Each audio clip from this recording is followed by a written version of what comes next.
Well, what's up, guys? Happy Saturday. It's Saturday. I have work at 5 p.m., but I said let me do a little mini vlog really quickly and just tell you how. First of all, I wanted to talk about my dream, and I also wanted to, the dream that I had last night, and I also wanted to talk about the video that I'm supposed to post. And I'm gonna just be honest. I'm gonna end up posting a video, but this is gonna be my like transparency moment on this video or whatever. So let's just get started. It's onestar.ar, and he said, I got this shirt like a minute ago, though, like a real minute ago. I'm pretty sure he has like some more updated clothing, but I'm like, let's put this on. Let's put this on. So I'm about to cut my strawberries and blueberries, and I'm gonna put them in like a container, and we're gonna talk. Okay? So I got a knife for them.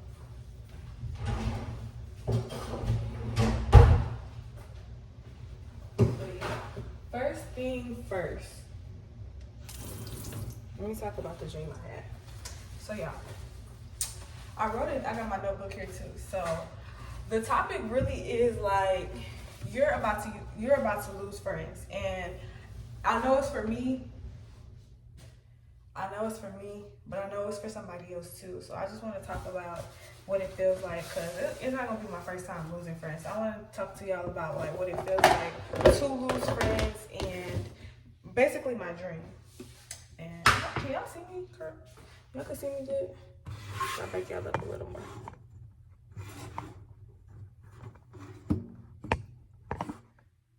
Is that good? But then y'all won't be able to see the fruit. Can I win? Good?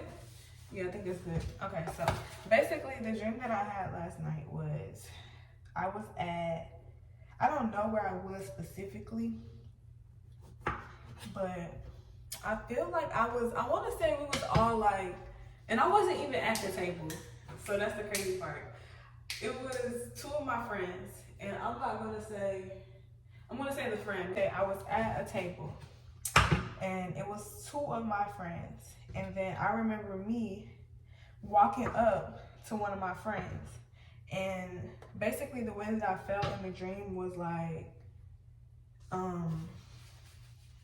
I just felt like it wasn't a reciprocated friendship, you know? Like, I feel like I was always the one just reaching out, praying, checking up, you know, just doing as a friend should, but it wasn't being reciprocated. So I remember me going up to the table and basically just being in my feelings. Like, you know, like I felt like the friendship was about to end in a dream, but I was also trying to like wanting the friend to fight for it as I was fighting for it, because honestly my feelings was hurt, and I'm still kind of in denial. But it's like, you know how you talk about something out loud and you get like better revelation, or you get like, you know, just it feels better to just get it off your heart. So that's what I'm doing right now. I'm just gonna talk about it and just try to put it all together. So in the dream I felt like I was trying to fight and they weren't fighting. So it's like and then it goes back to what I told y'all in my last vlog, where I said that I woke up and God told me like, I'm preparing a table for you. So usually when God says I'm preparing a table for you in front of your enemies, it is going to be a table specifically made for you. Everything that you lost, he's going to restore. And some of the people that was with you on this journey, while he was preparing the table behind the scenes, cannot come with you. Like, you know, they cannot sit at this table. They cannot reap the blessings that you're about to reap too, because when God calls you to higher places, it's just the reality of it. Like, everybody can't go with you, no matter how much you love them, no matter how much you wish they can go with you, no matter how much you think that person is going to be there to the end. God removes, baby. And when he removes, he replaces, because he sees things that we don't see. He hears conversations that we don't hear. So really, it's all his protection at the end of the day. And I say all that to say is, yeah, okay, so in that dream, like I said, it was at a table, and I'm fighting for the friendship, and the other person is not fighting as hard as me. So I really had to, when I woke up, I really had to think about it. And I'm like, dang, because y'all, this is like almost like a 10-year friendship. So of course my feelings are going to be hurt, because it's like, of course it would be certain things that I would notice, but it's just like, I try to give the benefit of the doubt, because we are grown. Like, we are grown. A lot of people don't owe you anything. You don't have to talk to a person every single day. But it's just like, when you're going through life-changing circumstances, like when you're going through real stuff, you expect as a friend, we shouldn't have expectations for nobody. But being a friend and being human, you expect for someone to be, you expect for your friend to be there for you. You expect for your friend to ask, how can I show up? Or just pray for you. You know, like in this season, you need friends who are going to be there for you, to pray for you, not to only listen about the bad things that you are going through. So I had to be real with myself, and I'm like, is this person even benefiting me in any way? Like, am I really losing anything from being this person's friend?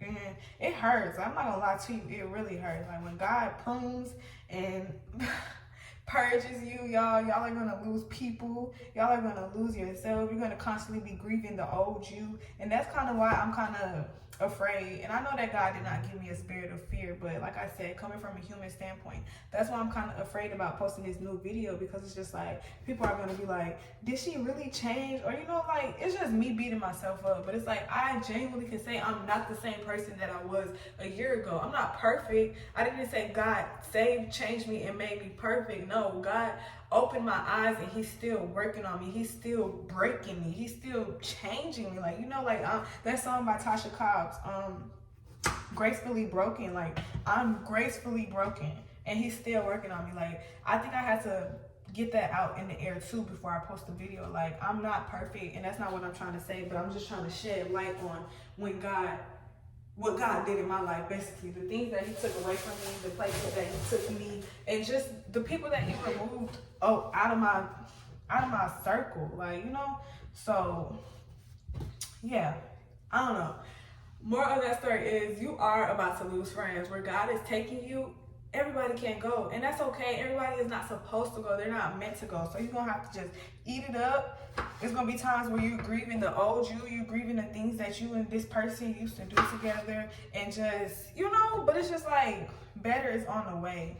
Better is on the way. Better is on the way. And it's like, you want to grow at the end of the day. You don't want anyone to stomp your growth. Like, you don't want that. You want to keep going after everything that God has called you to do. And it's okay. It's normal for your feelings to be hurt, but you don't stay down for too long. I know in Ecclesiastes 3, they talk about how there's a time for everything. There's a time to weep, and there's a time to rejoice. So there's going to be a time for you to weep about the people you lost, or just weep about the person that you used to be. But after that, you have to know when to get up and get back and get in it. Get back in the game, you know, get back and go after everything that God has for you, because you don't want it to pass you by holding on to people.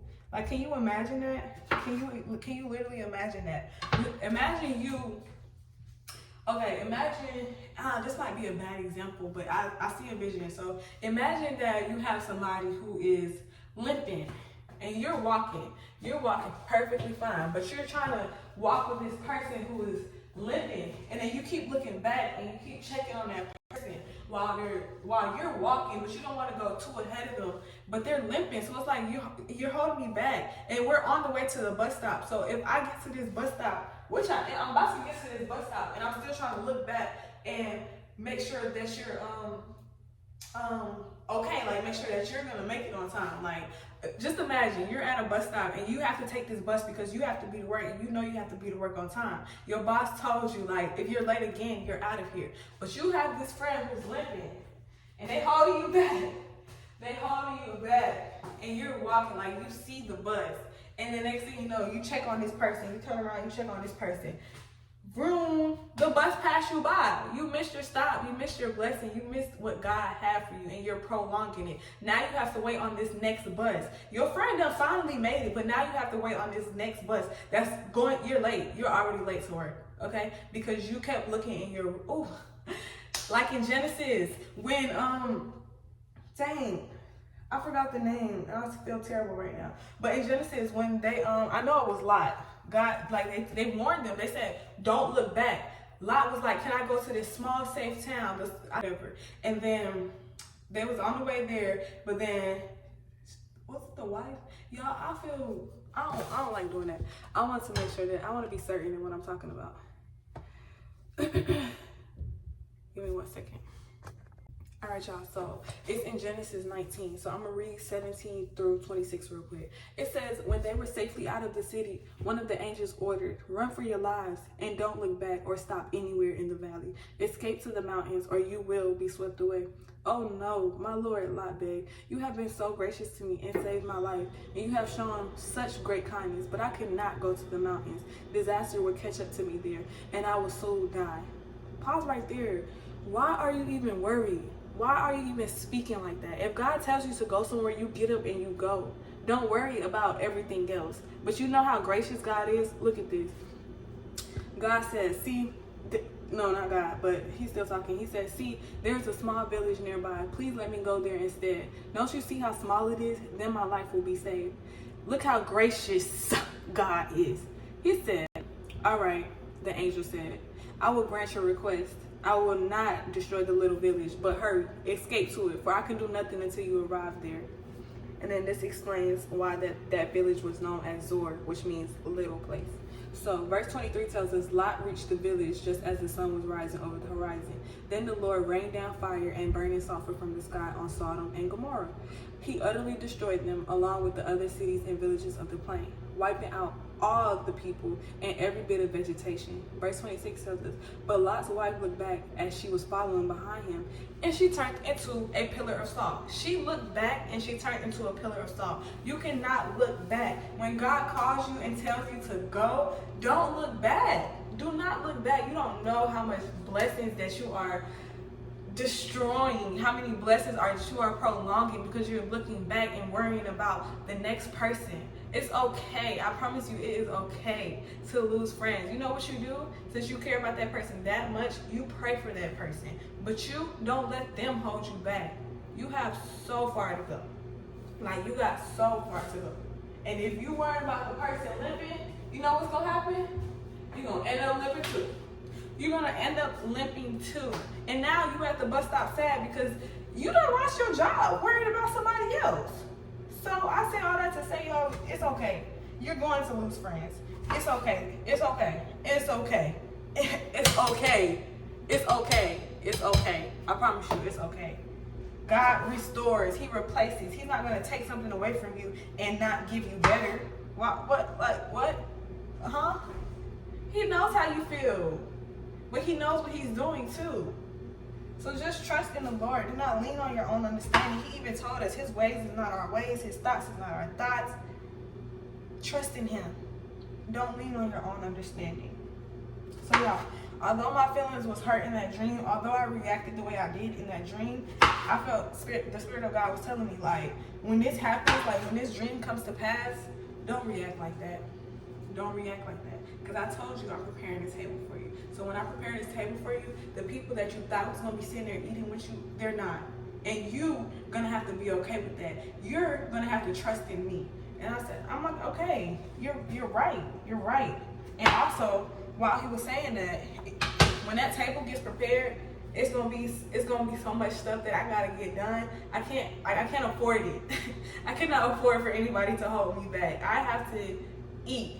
And I can't leave no crumbs. And I know that sounds so selfish, but it's like, you should have been there. You should have been there in the wilderness. You should have been helping me. You should have been praying for me. You should have been listening. You know, like, just being considerate. Like, I get it. I promise I get it that we're grown. Life happens. I get it. But if you call yourself a friend, you show up as such. And I know I'm not perfect. I'm not the perfect friend. I'm learning. But like I said, I know where God is taking me. I know where he's taking me. I know where he's brought me from. So that's why I know that, like, okay, so y'all, I'm gonna tell y'all everything inside the video. But y'all know how many times God told me to stop smoking, and I kept saying, I kept being in my own ways, stuck in my old ways, prolonging blessings, spending money, unnecessary money, losing money, you know, because I wanted to keep getting high. And you know, it didn't even stop there. When I thought I was done smoking, I picked up another blunt. I wasn't done. Like, you know, and you gotta want to be done. And deliverance only works if you want it just as bad. You feel me? So I think that's what gets to me a lot, is because I feel like I'm not perfect. So I feel like, do I even deserve to post a video like this? Do I even deserve to tell people that I changed? But in reality, Jada, you have to own it. You really have to own it, and you have to understand that you're not perfect. And because you're not perfect, you give yourself grace in that area, and you understand that you are still growing each and every day, because that's going to give somebody else hope. I don't know, but don't look at me. Don't look for perfect when you look at JT. Don't look at perfect when you look at me, okay? Look at me as a creation that God is still working on. Look at me as the potter, and he's the clay. He's still molding me. I just want to be obedient and post the content that he's telling me to post. But of course the enemy is gonna keep being in my ear and telling me like, girl, you did not change. You still struggle with this. You still do this. You still do that. That's okay. I'm not perfect. But I acknowledge my wrongdoings. I ask God for forgiveness. I ask God to help me. Help me. Remove me from these things that I thought I was done with. You know, like, I'm not perfect, y'all. That's the last person. That's the last trait that I want to portray, is being perfect, because that's not me. It's not. So, with that being said, when you ask God to remove anybody, bro, they say this prayer be on Amazon Prime Express, like next day shipping. When you say, God, remove anybody from me who is not for me. If they don't have my best intentions, please do it. And you know, something I have to add to that prayer is, please do it peacefully. Like, let me be okay when you remove that person. Let me remember that that's what I prayed for. You feel me? Because it's going to happen. He going to get it done, because he needs you to get some stuff done. But you got to be okay. It's a time. It's a time to mourn. Let me bring that scripture up. It's in Ecclesiastes 3. God tells us it's a time to mourn. So you see how gracious he is? He's going to give you time to mourn. But after that, baby, assignment. You still on a kingdom assignment. So it tells us, I might just read the whole 3:1-8. So it says, for everything there is a season, a time for every activity under heaven. Where are we at? Under heaven. There is a time, there is a season for everything. It says a time to be born and a time to die, a time to plant and a time to harvest, a time to kill and a time to heal, a time to tear down and a time to build up, a time to cry and a time to laugh, a time to grieve and a time to dance, a time to scatter. Imagine funerals, you know after the funeral, when they have the I forget what it's called, forgive me, but y'all know what I'm talking about. They say it's a time to grieve and there's a time to dance. Y'all wonder why people go and eat food and listen to music after a funeral, because there's a time for everything, every activity under heaven. There is a time for it. You don't want to go past your time. You don't want to miss, I'm telling y'all do not want to miss what God has for you. I feel like the time where God told me to stop smoking and I didn't stop, I missed a lot. I prolonged it. It's still perfect timing, but the feeling that you have just knowing that you prolonged the blessing that God had for you hurts. Time to scatter stones and a time to gather stones. A time to embrace and a time to turn away. A time to search and a time to quit searching. A time to keep and a time to throw away. A time to tear and a time to mend. A time to be quiet and a time to speak. Crazy, like my testimony. It was a time to be quiet. Me moving to Texas, it was a time to be quiet. But now, it's a time to speak. It's a time to love and a time to hate. A time for war and a time for peace. In Jesus' name, like y'all, the word is so crucial. The word, once you start getting in your word, you're gonna be like, bro, this is like a key to life. What it really is, like, it's the bread, it's the way, it's the truth. The Bible. And I remember for a long time, y'all, I was running from the Bible. I was like, God, can I just be in a relationship with you without reading this Bible? That was me. That was literally me, going to church, praying, worshiping, but not reading my Bible. Once I got in this Bible, I feel like all the time that I made past by not reading it, it's like, dang, this Bible is the key to life. It helps you with so much. Patience, being offended, growth, finances. Do not limit the Bible. Do not put it in a box. I'm gonna stop here because I can go all day, but this is supposed to be short. But yeah, y'all, I love y'all. Just know that it's gonna be okay, because it's gonna be a time. It's a time for everything. But don't go past your time. When the clock hit 12, next assignment. Keep moving. it's okay. It's gonna be okay. And I love y'all. I hope y'all enjoyed this video. You know what to do. Like, comment, subscribe, and share. Bye.